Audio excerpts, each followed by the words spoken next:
মুসলিমদের তাওহীদের দিকে তাকান, দেখবেন শিরকে ভর্তি আছে না? মুসলিমরা কবর পূজা করছে না? আপনাদের এখানে নাই? মাজার পূজা করছেন না?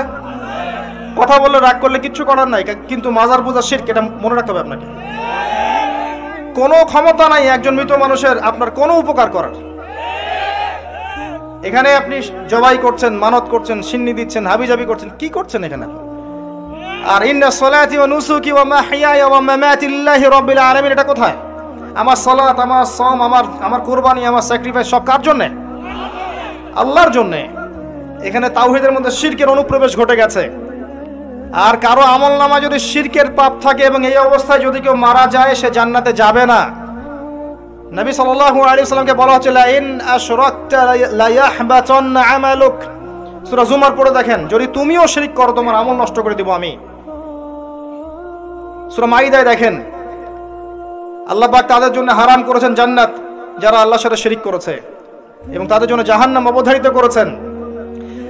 সহিহ বুখারীতে 4 বার এসেছে যে আদম আলাইহিস সালামকে ডেকে নেওয়া হবে এবং বলা হবে তোমার সন্তানদের মধ্য থেকে জাহান্নামীদেরকে আলাদা করে দাও। বলা হবে কয়জন হে আল্লাহ? আল্লাহ জানিয়ে দিবেন প্রতি 1000-এ 999 জনকে জাহান্নামের জন্য আলাদা করে দাও। আবার আল্লাহ পাক এটাও বলেছেন যে ইন্নাল্লাহা লা ইয়াগফিরু আন ইউশরাকা বিহি ওয়া ইয়াগফিরু মা দুনা যালিকা লিমান ইয়াশা। আল্লাহ পাক শিরকের গুনাহ ব্যতীত যে কোনো গুনাহ যাকে ইচ্ছা maaf করতে পারেন। মিরাজের রাতে ওয়াদাও দিয়েছেন যে হে আদম সন্তান, তুমি যদি আমার সামনে আসমান জমিন সমান পাপ নিয়ে আসো, কিন্তু আমার সাথে কাউকে শরীক না করো, আমি আল্লাহ তোমার সামনে আসমান জমিন সমান ক্ষমা নিয়ে হাজির হব। তারপরেও 1999 জন কেন জাহান্নামে যাবে? উত্তর খুব সিম্পল। উত্তরটা কি বুঝতে পারছেন? খুব সিম্পল। ওদের আমল নামে কোন পাপ থাকবে? শিরকের পাপ থাকবে, না হলে আল্লাহ মাফ করে দিতেন। সিম্পল। তার মানে আমাদের মধ্যে শিরক আছে এবং শিরক থাকবে।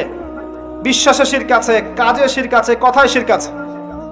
মুসলিমরা আল্লাহকে ছাড়া অন্য কাউকে সেজদা করছে, আল্লাহকে ছাড়া অন্য কারো কাছে দোয়া করছে, আল্লাহকে ছাড়া অন্য কারোর জন্য নজর মানত করছে, কুরবানি করছে, জবাই করছে, কসম করছে, সবকিছু করছে, এবং তারা আল্লাহকে পাওয়ার জন্য মৃত মানুষের ওসিলা তালাশ করছে। সুবহানাল্লাহ। আমরা তাওহীদের উপরে নাই অনেকেই। তাওহীদে থাকলে পরে ইনশাআল্লাহ তাআলা বিজয় আসবে। মুশরিকদের কখনো বিজয় আসে না।